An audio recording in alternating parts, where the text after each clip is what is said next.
I'm Zim, and you're listening to the Helpful Photographer Podcast in collaboration with New York City Photo Safari. To register for a safari, please visit newyorkcityphotosafari.com. DNG is an open-source RAW file format that was created by Adobe and released in 2004.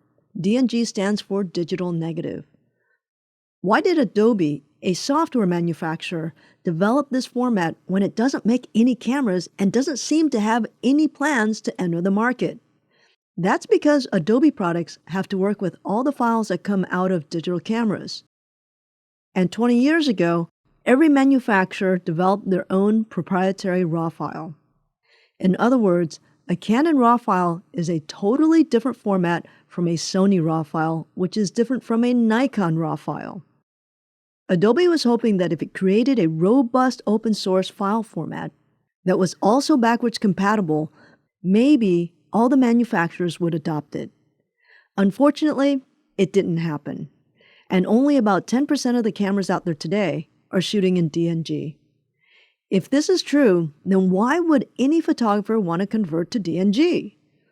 Here's my argument.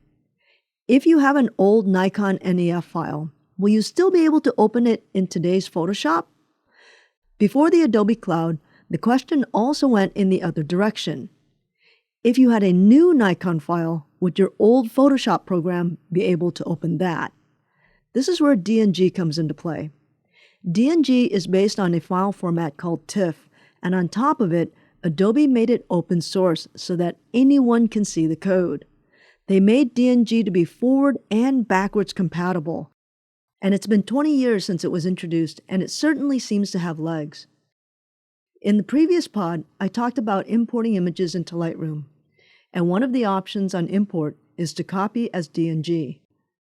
So Adobe is making it easy for you to convert your RAW files to this format, and this is why I am saving my images as DNG. If you're not using an Adobe product, you can still convert to DNG by downloading Adobe DNG Converter for free from the Adobe website. Whether or not you're using an Adobe product, I would still recommend that you convert to DNG because it's a looseless format and it's open source. And it looks like it's going to stick around a while. And my last point is this. Is Nikon or Canon going to continue to support their file format when it's Windows 1000?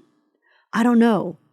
What I do know is that Nikon did not release a new driver for my $1,500 scanner when Windows was only 2 versions away from when I bought the scanner. Anyway, that's DNG in a nutshell.